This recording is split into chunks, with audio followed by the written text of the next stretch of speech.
My brothers and sisters, the Lord is with you. And also with you. We continue listening to God speak to us from the Gospel in the tradition of Matthew. Glory to you, Lord. Jesus said to his disciples, "When the Son of Man comes in glory and the angels with him, he will be seated on the glorious throne, and all the nations will be assembled. He will separate one from another, as the shepherd separates sheep from the goats. On the right will be placed the sheep, and on the left the goats. Then will be said to those on the right, 'Come, you who are blessed by my Father. Inherit the kingdom prepared for you before the foundation of the world. For I was hungry, and you gave me food. I was thirsty, and you gave me drink. A stranger, and you welcomed me. Naked, and you clothed me. Ill, and you cared for me. In prison, and you visited me.' Then the righteous will answer and say, 'When did we see you naked and feed you, or thirsty and give you to drink? When did we see you a stranger and welcome you, or naked and clothe you? When did we see you ill or in prison and visit you?' Then the reply will be, 'Amen, I say to you, whatever you did for one of these, the least of mine, you did for me.' Then will be said to those on the left, 'Depart from me, you accursed, into the eternal fire, prepared for the devil and the angels. For I was hungry, and you gave me no food. I was thirsty, and you gave me no drink. A stranger, and you gave me no welcome. Naked, and you gave me no clothing. Ill and in prison, and you didn't come to care for me.' Then the answer will be, 'When did we see you as a stranger or thirsty, or naked or ill or in prison, and not minister to your needs?' The answer will be, 'Amen, I say to you, when you did not do for one of these least ones, you did not do for me.' And these will go off to eternal punishment, but the righteous to eternal life." And this is the gospel, the good news of our salvation. Praise the Lord. By the words of the gospel, may our sins be blotted out. Amen. Amen.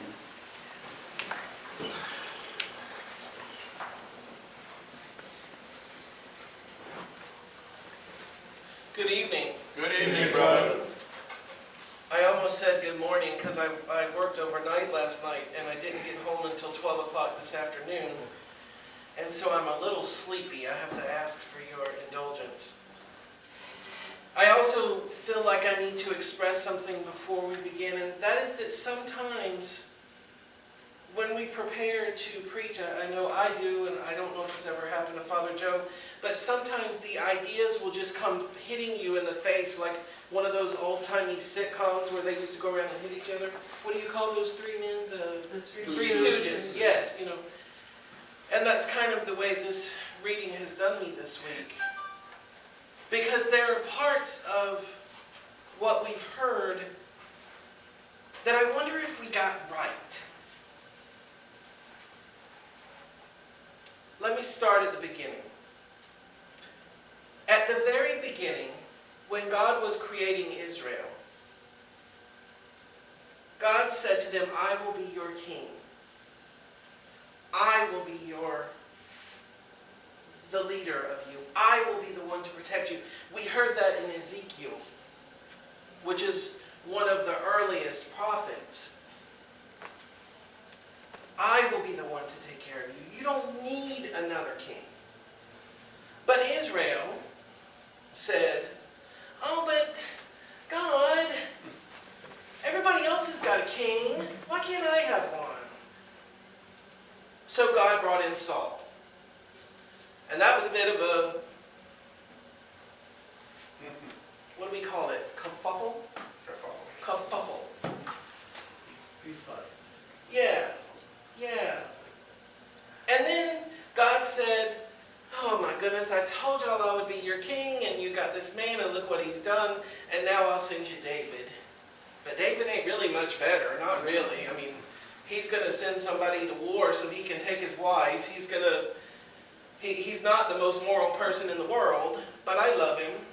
And I'm going to give you what you're asking for, even though that's not what's good for you.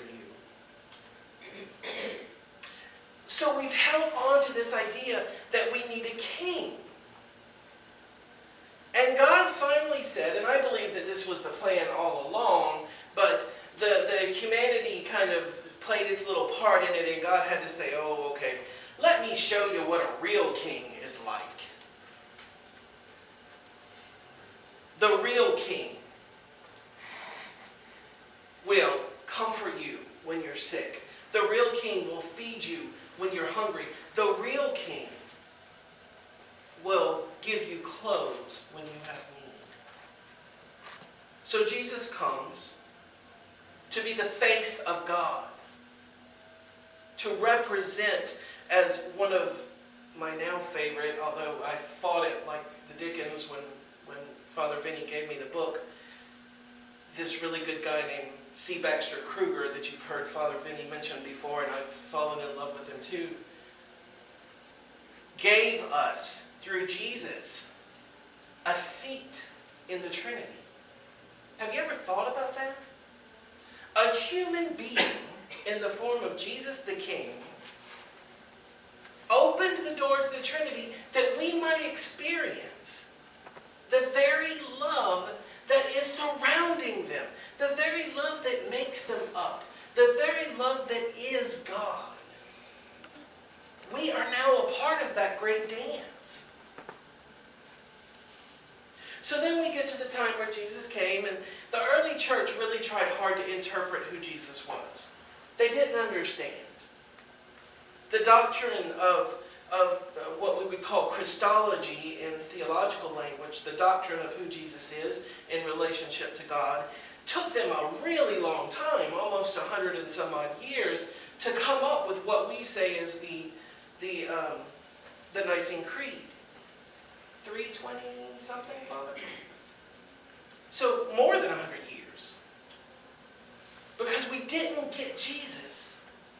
We're still looking for a king who's going to rule over us, who has this desire for power, that his enemies will be under his foot. That's not who Jesus was. Who Jesus was the one reaching down to his enemy and saying, here, take my food. Here, take my water. Don't worry about whether you like what I say or don't say. I could care less. What I want to do is I want to love you.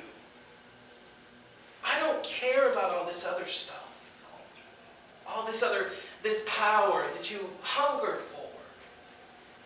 We will hear in a few weeks the passage from Isaiah, the suffering servant.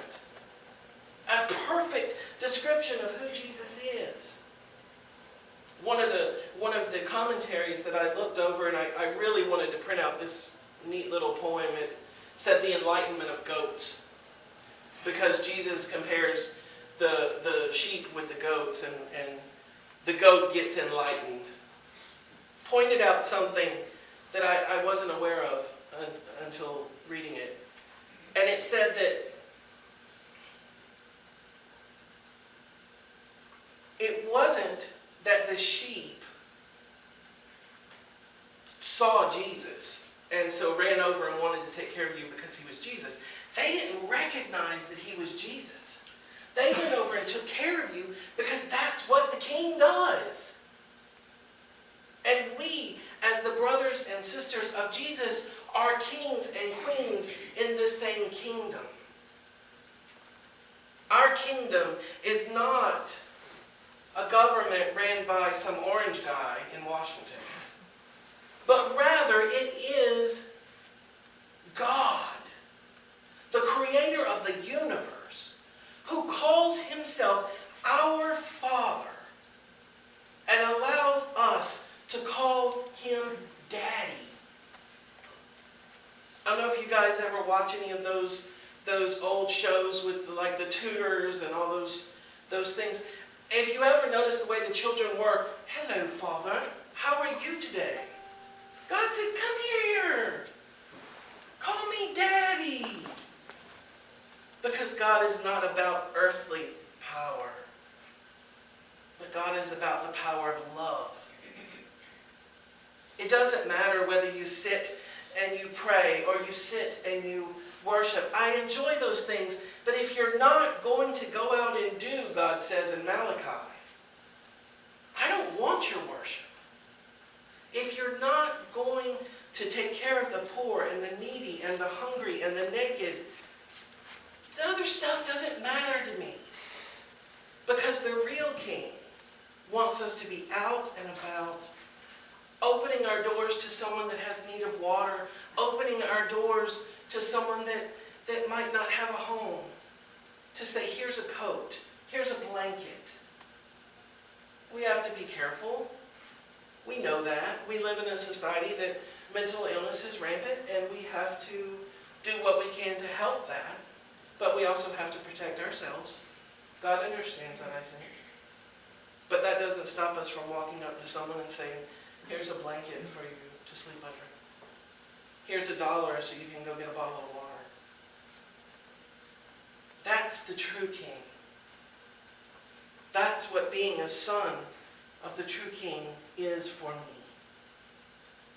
And I pray that as we go through this week, we will claim our royal power to love. And remember that Christ the King has set the example for us. And that we do not have to look anywhere else. Because who he is sufficient.